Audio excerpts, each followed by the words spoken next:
What is going on, my fellow geeks? 3 movies with elves and a guy with a white beard. Not a lot of people accept it as canon. 2022 will be the year of Star Wars. Well, I have more than just one piece of geek news. I have been Isaac Hunter. Which is like high culture, but better.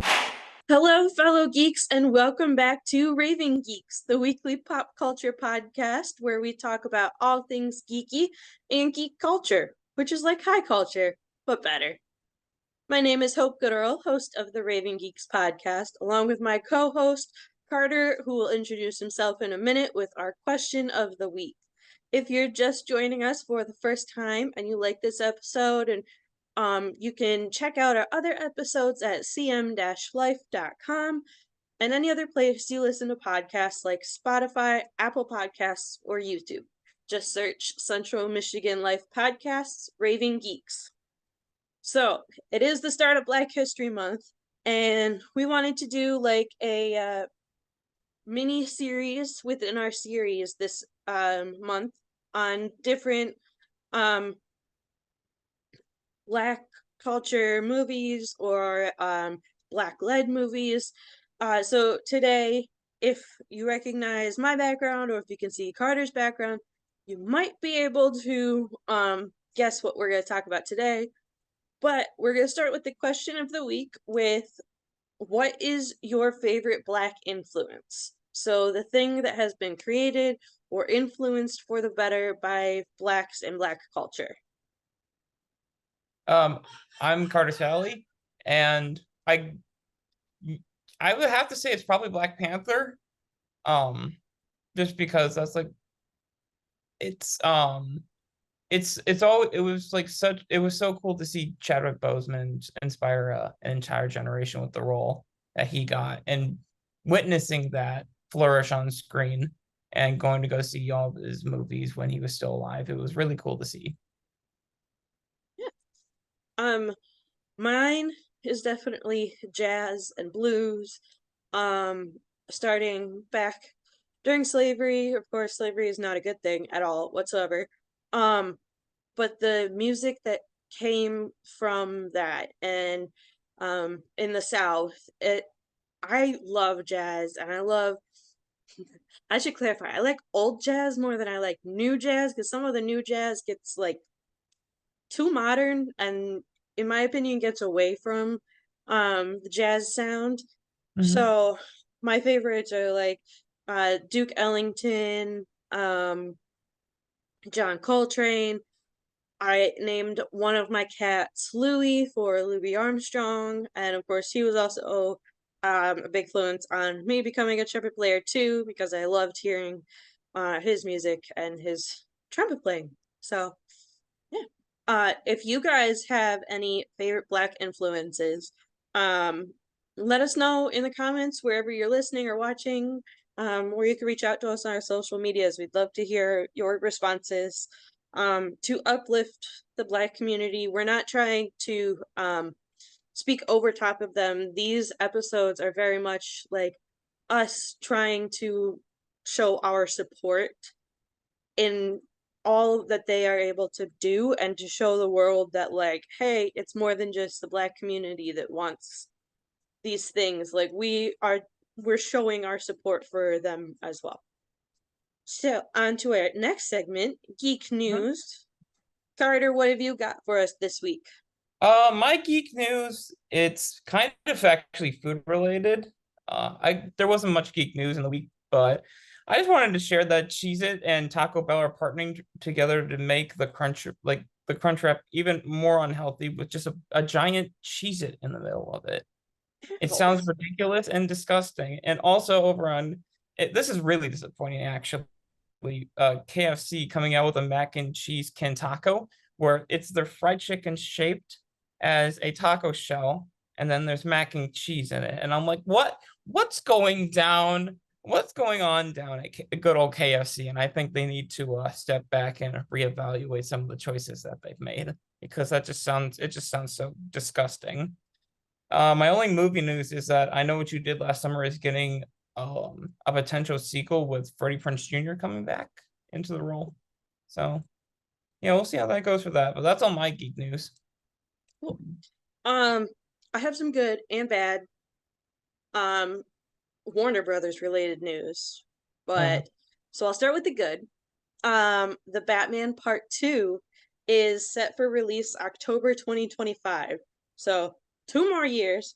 But the film is expected to be the second of 3 films with Robert Pattinson as Batman. Um, so I'm super excited for that one. Um, yeah, okay, that was the only good news I have coming from Warner Brothers. This next one will be, well, these next two will be up for you guys to decide if it's good or bad. Um, I'll start with this one. James Gunn has confirmed that the DCU will include both PG-13 and R-rated projects. He has also confirmed that Superman Legacy will be PG-13. So for me, I sit there and go, okay, are you making this rating because you're adding super gore? Um, are we adding certain words? Or what are we doing to make it this way? And you're also gonna cut off a bunch of your viewers from being able to watch these because what parent is knowingly going to let their little kid watch PG-13 superhero movie, or rated R? Because I don't know how many got to watch Deadpool when it first came out, but I mean, that's up for everybody else to decide how you want to go with that one. Um, they have confirmed that The Flash will reset the DC universe. So Ezra Miller's uh starring picture will change the status quo. I mean, I'm fairly sure most of you know how I feel about Ezra Miller. I do not think this is a good thing at all.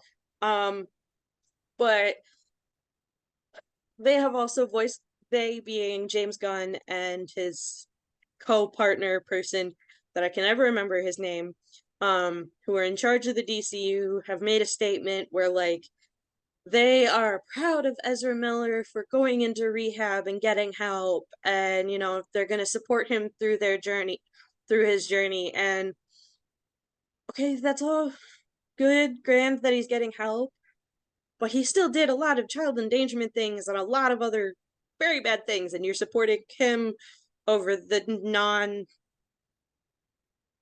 controversial and actors like Henry Cavill. Um, so of course James Gunn, also speaking of Henry Cavill, had to go and make a statement to try and make everything everything better.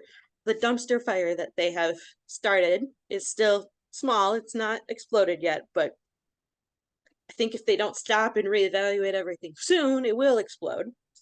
But James Gunn said, "We didn't fire Henry Cavill. Henry was never cast. For me, it's about who do I want to cast as Superman and who do I want filmmakers we have to cast. And for me, for this story, it isn't Henry." Which, okay, I get they want a younger Superman, Clark Kent, I get that. But if I recall, Henry Cavill had like a couple more Superman movies in his contract with DC. Um, so I don't know how it wasn't in his contract that he wasn't cast because he was. Um, so yeah. mhm. On to some better news now. For fans of Bad Boy movies starring Martin Lawrence and Will Smith, we are getting a Bad Boys 4, which I thought that we already had 4. I thought there was a Bad Boys 3. Apparently, Bad Boys 3 was Bad Boys for Life. So we're getting a sequel to that. Will Smith and Martin Lawrence told everyone, announced it during on social media on their Instagrams. So I'm super excited for this because I absolutely love those movies. They have an amazing dynamic together. The way they're able to just like bounce off each other is fantastic. Um, the upcoming film Michael will keep the lead role in the family. Michael Jackson's nephew, Jafar Jackson, has landed the role of the King of Pop, an Antoine Fuqua directed biopic. So we're getting a Michael Jackson movie start. That's gonna be about Michael Jackson's life, and then his nephew gets to star as a young Michael Jackson. And I think that is an awesome way to not only like show the support for Michael Jackson, but to like make sure that he is well represented, especially keeping it in the family. The Outer Banks 3 season 3 trailer finally dropped. That's one trailer down for what I am looking forward to. I'm still waiting for Shadow and Bone. And then Fast 10, which Fast 10 comes out this Friday, the trailer for that. And then the Percy Jackson series has finished filming, and so I really need a trailer to come out right now because oh, that one looks so good. But so Outer Banks season 3 will be on Netflix on February 23rd. So not too long now for Outer Banks season 3, where we get to find out what happened to the Pogues and we get to see Rafe take over the family. And speaking of Henry Cavill, in good news, he and Guy Ritchie are doing a World War II movie, which is called The Ministry of Ungentlemanly Warfare. I had to say it slow because otherwise I just like tongue twister. But they added Alan Richardson, who is Jack Reacher. I wanted to make sure I got the right, not Jack Ryan, Jack Reacher. Henry Golding, Alex Pettyfer, which some of you may know as Alex Rider. He was also in Beastly. Carrie Eels, I can never say his name right. As Devereaux in Psych, and then he was the king in Ella Enchanted. Hero Phineas Tippin, who is most notably known for his roles in the After series, as well as playing a young Tom Riddle in the Harry Potter series. We have Babs Olusanmokun, Till Schweiger, and Henry Zaga. So we got kind of a star-studded cast and also bringing in new people, which is really great. Missy Elliott is the first female rapper to be nominated for the Rock and Roll Hall of Fame.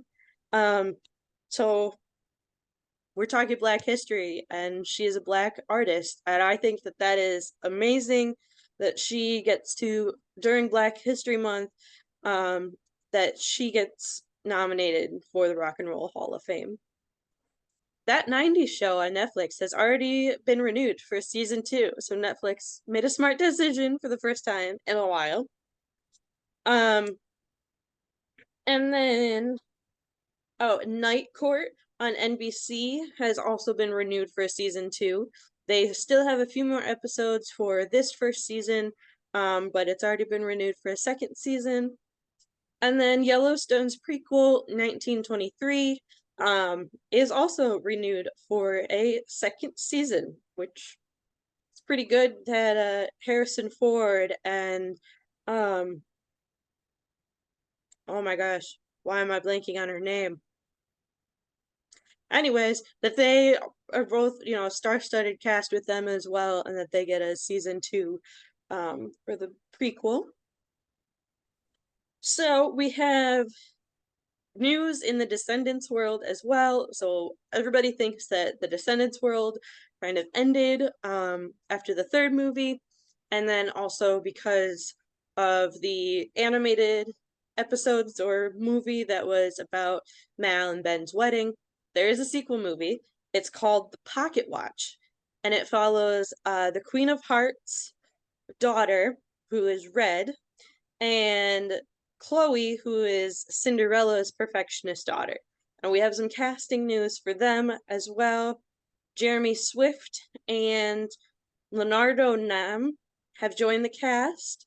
And then we've got Brandy as Cinderella as well. But so the plot so far that they've set out is when the Queen of Hearts incites a coup against Auradon, polar opposites Red and Chloe must join forces and travel back in time to undo the traumatic adolescent event that set Red's mother down her villainous path.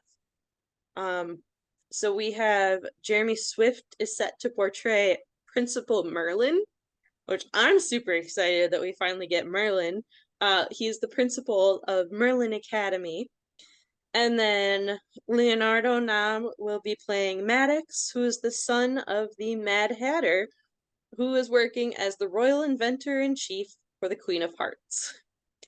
He's also Red's inquisitive and irrepressibly curious tutor and friend. So, yeah, I'm super excited for that. I sent that to my niece because she absolutely loves the Descendants movies, Yeah. especially Mal. So she's been Mal 1 year and still has the costume for Halloween. But yeah, that is our geek news for the week. So now on to our geek topic, which this week, because the second movie was just released on Disney Plus, we thought it was super important to start off in a way of honoring Chadwick Boseman, but also talking about Black Panther Wakanda Forever. So I'm going to start with Carter. It's been a little bit longer for you since you've seen it. I just saw it this past weekend. But what was your initial reaction for the movie, if you remember? Oh, I know. I remember it very vividly. It was just a really stellar movie. It was such a hard task for them to make it without Chadwick, and I thought the product was more than it was more than I thought it was going to be. It was a really touching tribute to him while handing off the mantle off to his sister, and it was a really good movie. I think my review gave it a 9 out of 10 when it came out. Thank you. Yeah, I absolutely agree. I'll be honest, I told my dad I did not like the silence when they were doing the Marvel Yeah, logo. I wish they put music there. It was kind of awkward. I started bawling my eyes out. There are very few celebrity deaths that have hit me super hard, but Chadwick Boseman's death was one of those that, like, I don't think I fully processed it for a while. But it was like seeing the tribute to him, and then at the end of the movie too, and like hearing the waves at the end, and then realizing that that was what was heard during the title sequence. Like, one, blew my mind, but two, like, that was very much, let's have a moment of silence for the passing of our friend, creator, and Black Panther, even though we're making a movie to pass the mantle on. But oh my gosh, yeah, I was putting my new fish in my fish tank, and I think I would have been sobbing a lot harder if I wasn't doing something. So it's probably a good thing that I didn't see the movie in theaters. Yeah. But yeah, it was a really good movie to watch, and I loved all of it, honestly. So but so my next question is, what do you think of Namor and how they went about creating Namor and the underworld city and the people and everything? I thought it was a really cool take. I'm glad that he kind of got differentiated from Aquaman. Like his history for it, compared to Aquaman is completely different. And I really loved all the things that they explored with this character. And he was a really interesting. He was a really interesting villain. Well, he wasn't even really a villain. It was like more of like an anti-hero or an Yeah. anti-villain. Yeah. He was the hero for his people, but the villain for the surface world, which I found really interesting, especially because like he did go to Shuri and Athena, not Athena Grant. That's the wrong character. Oh my gosh. That's her other show. Angela Bassett's character. Why can't I remember her name? The Queen. Like when he first shows up to them, and then like I figured he and Shuri would be able to figure something out together, and I mean they kind of did at the end. Oh, probably should put a spoilers on this episode. But if you haven't seen it, it's on Disney Plus, and so you can go watch it and figure out what we're talking about fully. Um, but like I found it also really interesting. You're talking about the separation of between him and Aquaman, Mhm. and I found it interesting that like at least the Aquaman that I understand, I think they might have done something similar in Smallville with Alan Richson's Aquaman, where they like essentially dried him out with the heat. Um, but that between his and Jason Momoa's character seemed that like he could last longer on land. Like he might want to be around water more Mhm. because it felt comfortable. Um, but he was also very comfortable on land. And so I found like the separation of like, no, Namor is staying in the water by his people. Even when they were in the cave, it was technically an underwater cave that just didn't have water coming into it. Right. Um, and that like he had to keep diving into the water to get his strength back. And um, so yeah, I found that difference absolutely amazing. Um, let's see. As far as other characters go, who is one character you think the movie could have done without? Um, Probably Ironheart's character. I Really? get, yeah, well, I get that she's like the main plot point, but just like the character in general could have been left out, and the U.S. government made the machine that found vibranium in the ocean. I don't know. Um, she wasn't really integral besides just the plot point with the machine. So I think they could have just done without her. Yes and no. Like I see your point. Hmm. Um, but I think in order to have like that extra conflict of like, no, Wakanda is against us because they went behind our backs and not only saved their princess, but then saved the person who's threatening us. Um, I I don't think it would have been the same if they just like kind of mentioned, hey, there's this scientist, but like don't actually bring in the scientist. Yeah. Because I think if they had just gone and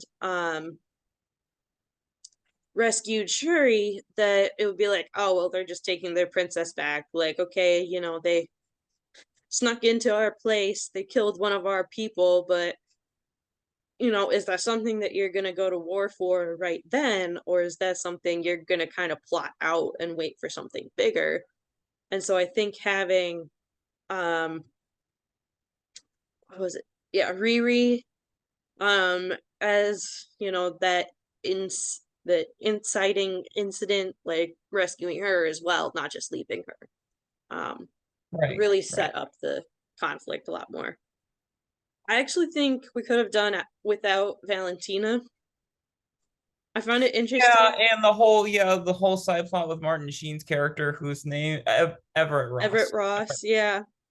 Like, I liked Everett Ross. I especially liked when he was running and then Sherry's little beaded like bee or whatever, and then he's doing like that snake thing from the second or the newer Karate Kid, the remake, where it's following his every move, and then he realizes, oh, okay, I gotta go follow this.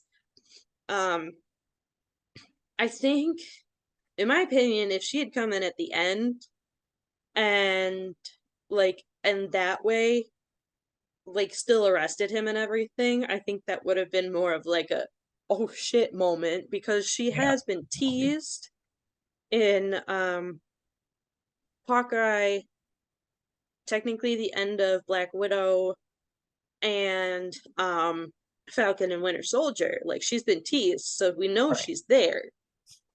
So I think if she had come in at the end again, we could have seen like, oh, that's who's in charge of the CIA.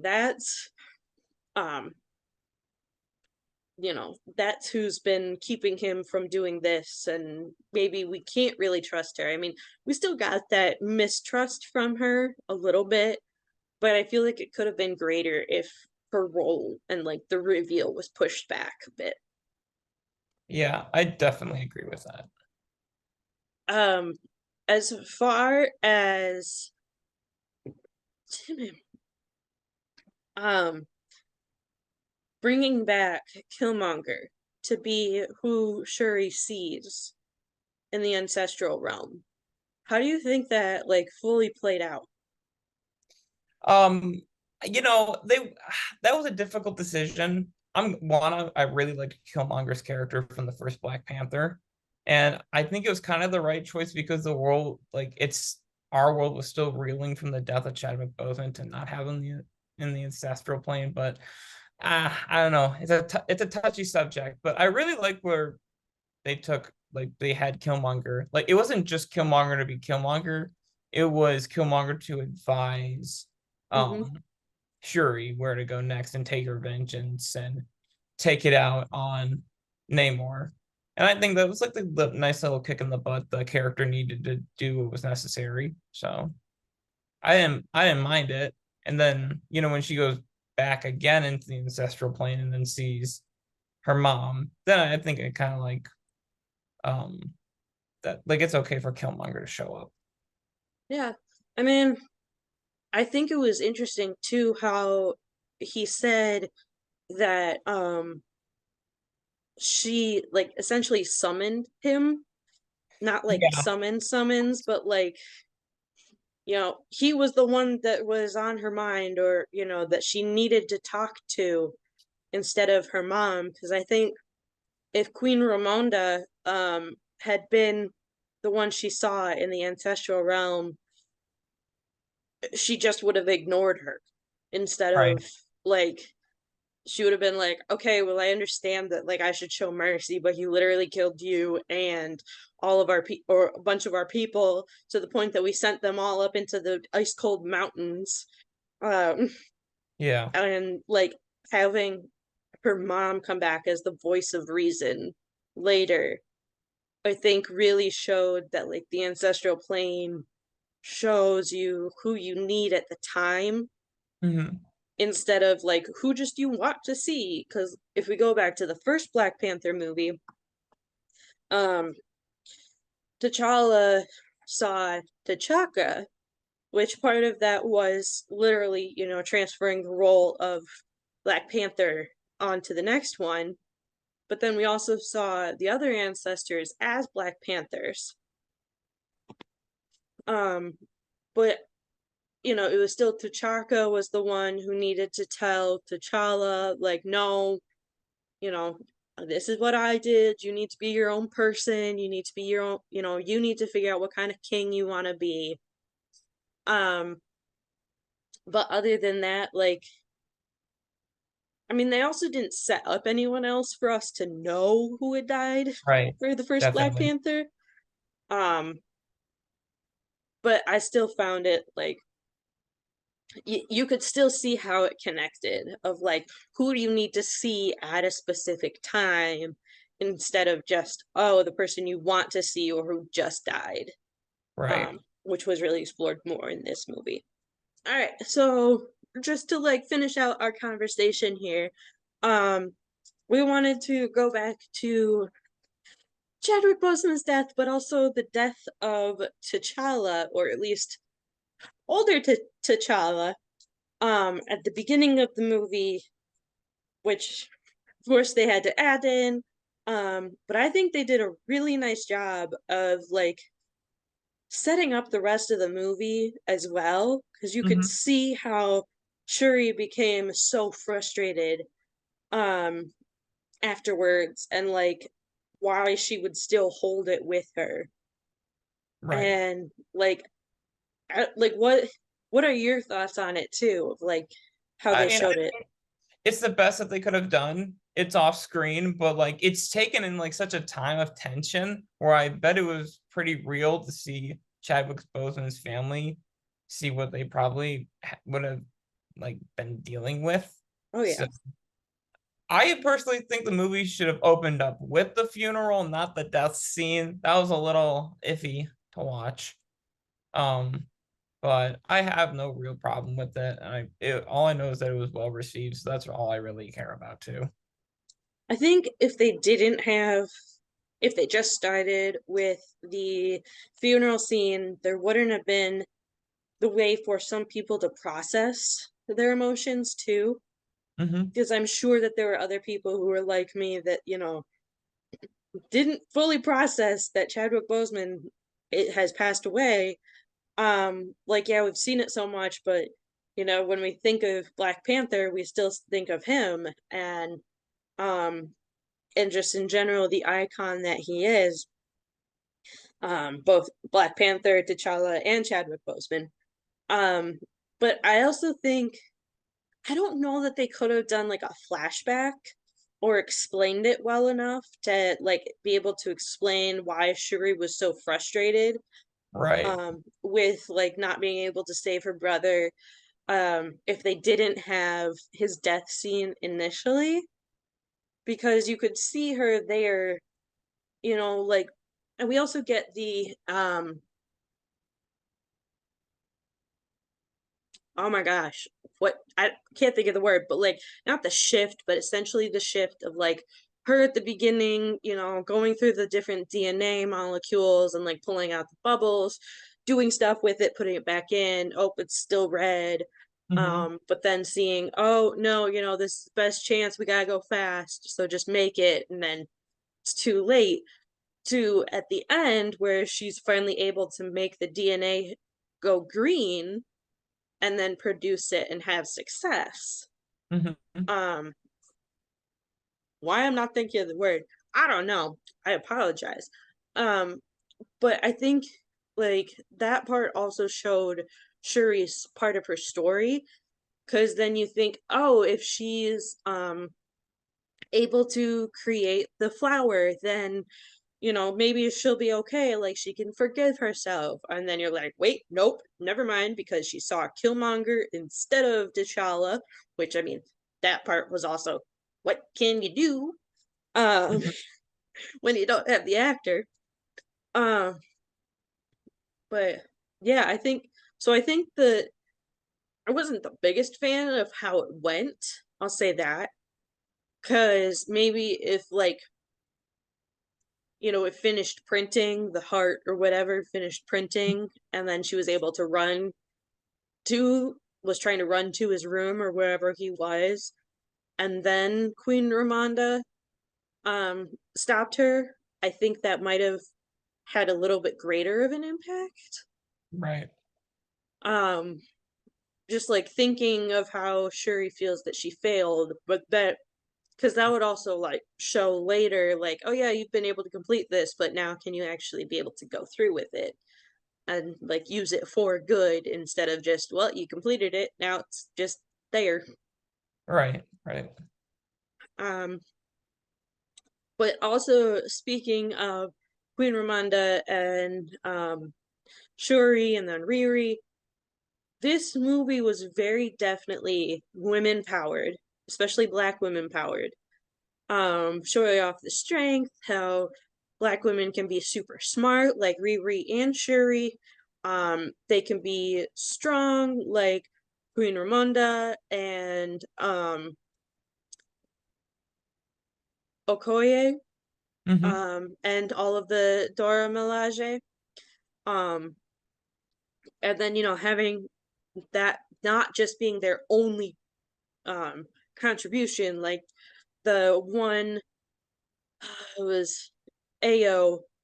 Um, she was also super sassy, and she was like, "Oh, but I like the knives." And then Okoye was like, "No, you can't have knives. We use spears." Yeah. Um, but I think at the same time of doing that, I don't know. To me, it also just felt like the men kind of controlled a lot of the storyline more than the women. Mm-hmm.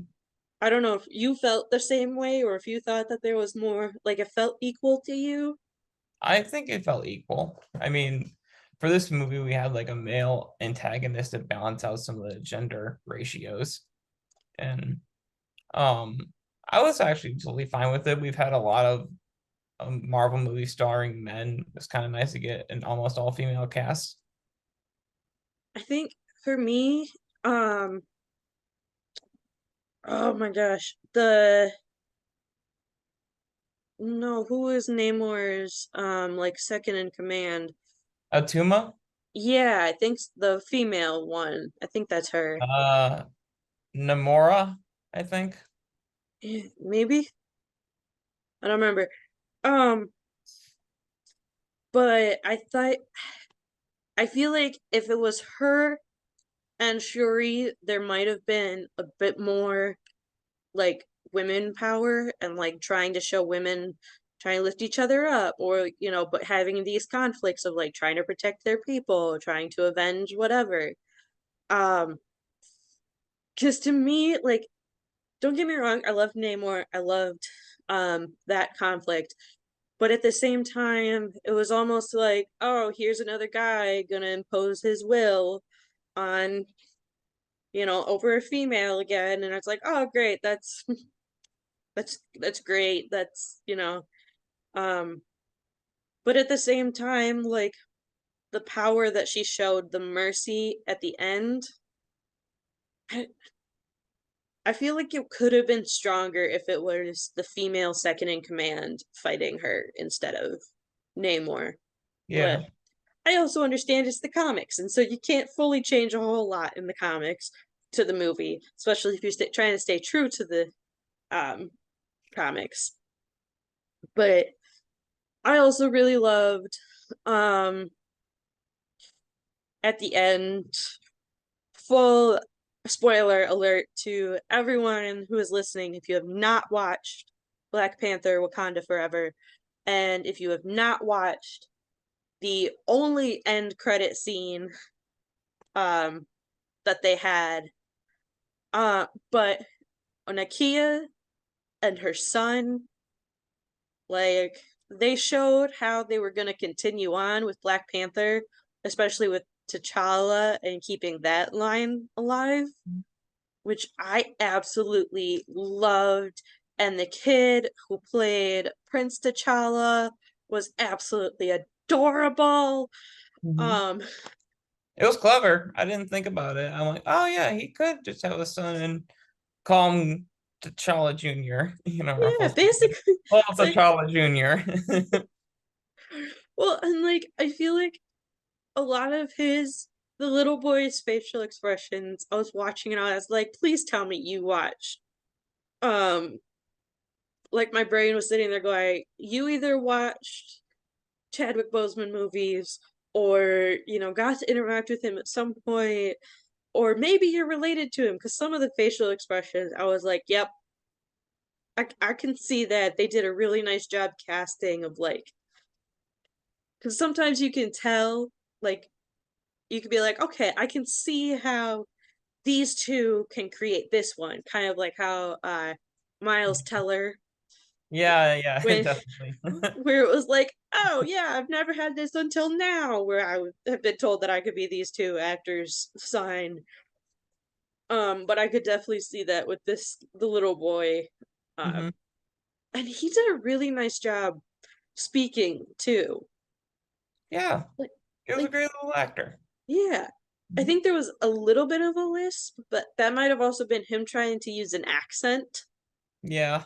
Because if they were in Haiti, and Shuri and Nakia have accents from being Wakandan, um, but I think it was overall, the movie was absolutely phenomenal.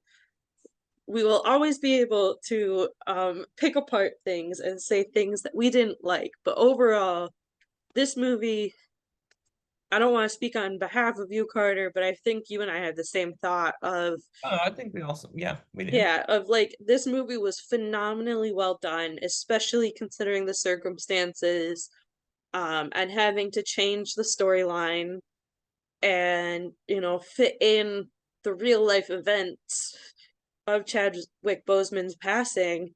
into the movie that he was cast in, and all of a sudden you're going, okay, how do we change this to still have our Black Panther hero, and stay true to the comics, which, yeah, I mean, I haven't read the comics, so I can't comment on that part. But from my understanding, they did a really nice job of setting things up and staying true. Mm-hmm. All right. Well, as always on Raving Geeks, we like to end our episodes with some geeky recommendations. This can be anything from movies, books, TV shows, music, or something in our community that we want to share with everybody else and to make sure that everybody is able to enjoy and maybe geek out on it like us. So, Carter, what are your geek recommendations for today? Not much came out this week. So I don't have much to recommend, but just The Last of Us again, just gonna reiterate The Last of Us because it's been such a great TV show. And yeah, that's really it for my recommendations. Okay. So the first one that I'm gonna recommend, I apologize to everybody, because it only has 2 seasons, but I just found it on Hulu. It is called For the People. It's a legal drama between federal prosecutors and federal public defenders in New York City. But I like it because it's one of the more diverse casts that I've seen for lawyer shows. Like typically it is like all white characters and then one non-white character. They still could, For the People could have used a bit more diversity, but the fact that one lawyer is Middle Eastern, and then 2 are Black, um, that really, and then the head judge that is usually presiding over the court cases is also Black, and he is like the top judge. And so, and then also, if anyone has seen, if anyone is from CMU and watching this, and you were in Ari Burke's class, and you got to see, yeah, a couple of her, like, they weren't like documentaries, but like it was her acting out all the different stories. Like one was about the LA riots. But so it's the actress Anna Devere Smith. She is also in it, and she is phenomenal as always. And I just learned something about her, that she's also a professor. So whoever has her or had her for a professor, I am jealous because she is fantastic actress. But the other one that I want to recommend is The Hate You Give, both the book and the movie, because I think that they did a phenomenal job with the movie. I would recommend the On the Come Up, but I haven't watched it or read it yet. But if you, I've heard good things about it, so I will like say you should go watch it, but I'm also gonna tell myself to go watch it and read it. But The Hate You Give is super important, and Angie Thomas actually wrote this as like her senior thesis type thing. And it was in response to all of her white classmates asking her about her feelings and thoughts on police brutality and police shootings. So this book is more geared toward, this book of Angie Thomas's is more geared toward like helping white people understand how the Black community feels about shootings, police shootings and police violence against the Black community. And so it is especially still relevant today, unfortunately. So this is a big one that to go watch. I will give you guys a warning for both the movie and the book at the end, because it's very heart-wrenching. So there's a little bit of emotional damage. But yeah, also the inciting incident happens really early on in the book. So, like at the end of the first chapter or beginning of the second. So don't be surprised with that, with how quickly that comes up. But yeah, they're both the book and the movie are phenomenal. So, Nice. yeah. So if you guys want to reach out to us at all, we are on Twitter. Our Facebook is officially updated. We were able to get into that finally. And then our TikTok as well. All searching Raving Geeks. We would love to hear from you guys about a question of the week, a topic to do in March or April. Excuse me.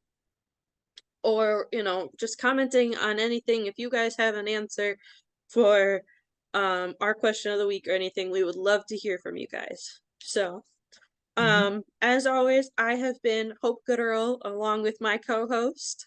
Carter Sally. And we hope that you guys have a great weeky and that you stay geeky. See you See guys ya. later.